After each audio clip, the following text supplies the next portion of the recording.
Hello and welcome to Happy Seppuku Model Works Intro to Base Stamping. Today we're going to go over the basics of using the base stamps. We'll start with going over a few extra tools you might want to have around just to help you out. The first thing you'll want to have is a sculpting tool. I prefer the ones with a pick at both ends. It allows a little bit more detail. Then you'll want a pin vise. This will be handy for your model. X-Acto is always handy. A pair of nippers. This is going to be for cleaning your model before you set that pin. I like a tile. It's good for putting your putty on. Super glue or your favorite modeling glue. Next is epoxies. You have green stuff, gray stuff, which are your typical hobby epoxies. Smoothable by using petroleum jelly or a beeswax style chapstick. You also have water-based epoxies. This is our Magic Sculpt that we use. Cheaper, smooths with water, fairly simple, but tends to be a little bit more sticky.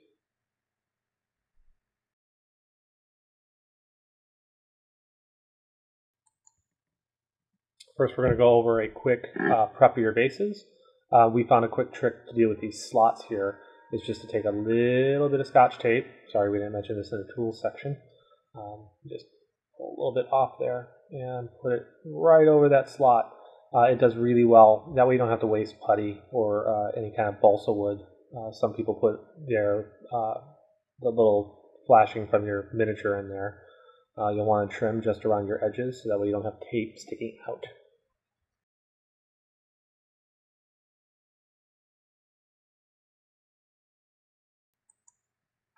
Let's jump right in, and we're going to use our water-based epoxy that I mentioned before. This is that same Magic Sculpt that we sent with all of our Kickstarter kits.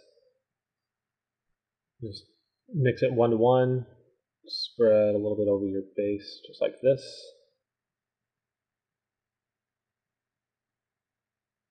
Just work it in. This is a recessed base, so there's a nice smoothing line.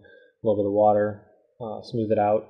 We're going to use the flagstone, which doesn't necessarily need a lot of smoothing. We're going to show you a little bit later how to get a really nice smooth texture for some of your more detailed things. This is the basic push example. Harder you push, more detail you're going to get in there. Another trick is to do the same thing, but you can take a couple of bases at the same time. Again, just smooth it in there. I like with the recessed bases to actually try to get those just level with that line. It just gives a really nice crisp look, and you don't necessarily have to do a lot of trimming after you're done. You can just use, if you do have a little bit of overflow, you can take your X-Acto knife and just kind of scrape along the edge there.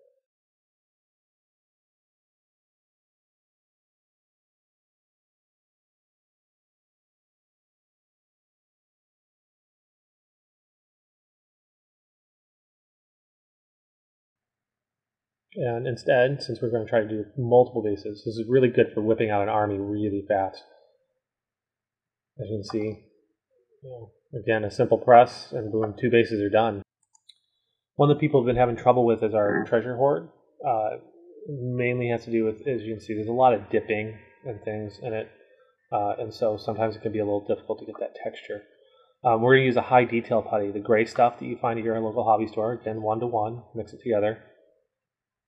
Spread it out. We've already prepped the base.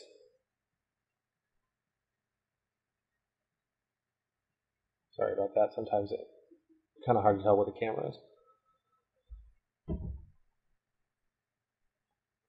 In this case, I'm actually going to leave it a little more mounded and not actually smooth it to the base. Use a little bit of beeswax chapstick there to smooth it out. But again, leaving more of a mounded shape. Close to, I'm going to find a spot that looks about what our mound looks like. Pick that one out. Shape it a little bit closer to what that dip looks like. And in this case, instead of pressing it on the table, I'm actually going to kind of wrap the stamp around a little bit and kind of give a little bit of even pressure all around it. And we'll get a little bit more detail in there. Your coins show up a lot better. So anyway, and if you need to, you can smooth it back out again a little bit more. And now you've got the general shape of the mound that you were still going for. You can always just stamp it again. It's the nice thing about, one of the nice things about basing.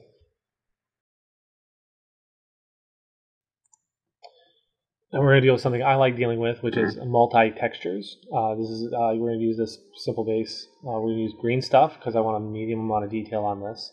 Again, 1-to-1, mix it together. You can use beeswax to smooth it out. And we're going to, you can see we've got the diamond-shaped tile and the broken earth. We're going to do a little bit of a breakup on our diamond tile to give it a little bit more of a ward and like it's kind of been through hell. Again, recess base, smooth it out to the edges. Doesn't take much, something about the size of half a pea.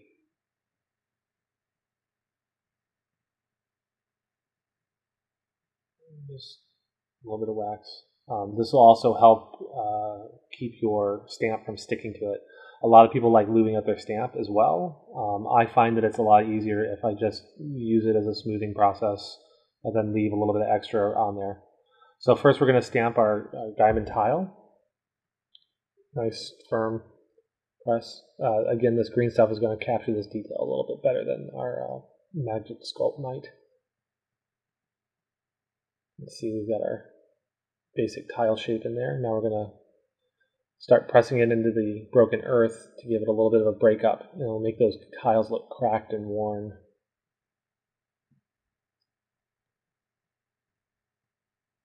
Looks good. I'm going to give it a little bit more. You can do it obviously as much as you want. And again, if you end up going too far, you can always just smooth it back out and re-stamp it again. And now we're getting some really nice breakup in there. I'm going to put a little bit of a crater, maybe something stomped on the tile. Nice little divot in the tile there. And there you go. That's one way of doing a double texture. It just adds a lot of variance to it. Additionally, you can go with your texture first. We're going to use the snow and mud tile here, stamp here. Give it a really rough look.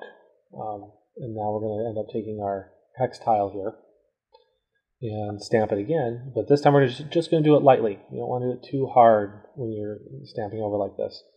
And now you can see it almost gives that rough stone look. So now we've got a stone tile instead of just a basic flat tile. Looks really nice. Now we're going to use this same dual texturing to create a little bit more variance on a diamond plate situation.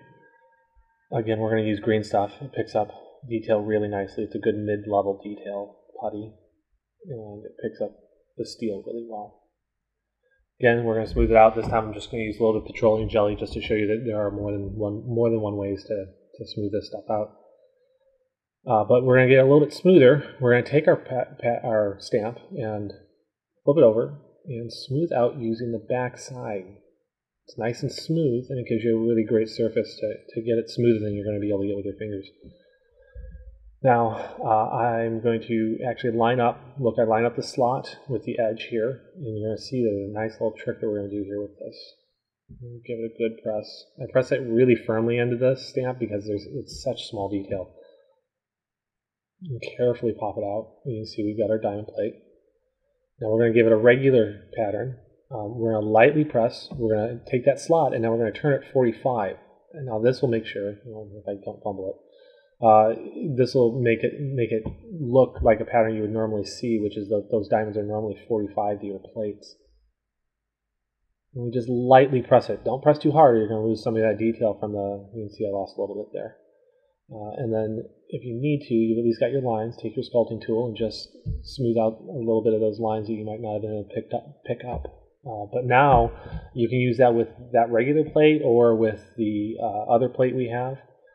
This was a good way of allowing people to do variation. A lot of people ask why we did one pattern over and over again, and this way now you can get an infinite variety of patterns instead of us having to have to do a stamp, regular diamond plate, multi-diamond plate. Here we're going to do something similar with the treasure hoard. We're going to actually put it on a floor. In a way, this is going to be more actually like using the texture stamp as an accent stamp. And we'll get more into accents in just a moment here. Again, we're going to build up our putty. Again, I'm using the gray stuff so we can capture a little bit better detail. Gray stuff is a great high-level detail. It's a little bit pricier and a little bit more firm when you're pressing it. Make sure you smooth out your edges nicely to your floor. That way you don't get like a floating look when you get done. This is a non-lit base, so I'm actually going to smooth this out and actually bring this just slightly over the edge of the base. And give it a nice continued look. I'm going to use my pick tool, and again, you can use the back of your X-Acto to do the same thing if you don't have a sculpting tool. And all I'm doing here is pushing some of the putty down into the grooves, the mortar lines of the floor. And then I'm going to smooth it back down a little bit more. Again, it'll keep your treasure pile from looking too much like it's just floating, like it's a piece that you added to the base.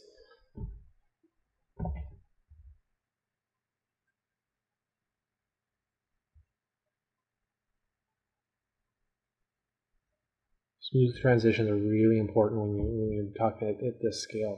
It leaves shadows that just don't look natural. Okay, and again, we've found a spot that matches our mound, and we're going to just press again, wrap it around a little bit more. So you'll get a nice amount of detail all around. Now we're going to get into something that a lot of people were asking during the Kickstarter. This is about prepping your mini. We're going to do pinning, which is our preferred method to attach your mini to a base. First thing you want to do is clip off that flashing at the bottom. Again, some people save these and use these to fill in that slot. You're going to take your pin vise and with a drill bit about the size of your pin that you want to use and drill out on at least 1 foot. Some people use 2.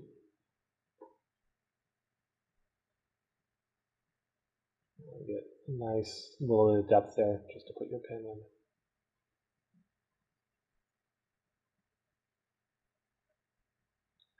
We'll put a little bit of glue right over the hole. Dab it in there a little bit, and then take your pin and put it in the hole and let it wait and harden. Dry a little bit. And then take your nippers again and nip it off close to the foot. You don't want it too long. Otherwise, you're going to run into your base when you're putting it on. We're going to come back. We're going to trim it a little bit further down after the pin is actually glued and set. We've stamped the base. We're going to apply a little bit of water to the feet here. This is going to help in removing it from the base. Now we're going to want to we're going to make kind of an index. We're going to push our model softly into it just so it just barely breaks the surface of the putty. Again, this will give that really nice tight look so your model doesn't look like it's floating on the base. We're going to let it sit and harden just a little bit. Again, the putty was still soft. After it's hardened just a little bit, we can take the model off. We can see we got a nice tight fit there, which is really good. I mean, most people know when they're gluing models together, they want something that has a little bit of a ball and socket kind of feel to it. Okay, we've gone ahead and let our base harden now, and we're going to take a little bit of glue over our 2 locations where our pin was and where our foot imprinted a little bit further. And now we can take our model, and again, we've got a nice tight fit. We know exactly where we want our model to go. We're going to hold it there until the glue dries. You can use Zip Kicker. It really doesn't affect, at least the Magic Sculpt any, and I'm not to affect other putties. Again, now, no shadow lines. Doesn't look like the model floats. That's pretty good. That's a black ball model, by the way. Again, this is another way you can do it. Instead of using pins, you can trim. I'm going to trim little triangles on the feet. Again, this is a black ball model. They let us use their models for showing off for obvious reasons. And now you can see there's a little bit of a V, and you'll use these kind of V's underneath the feet, just like you would use a pin. That's in case if you don't have the vise or whatever. And then you'll push it in the same way.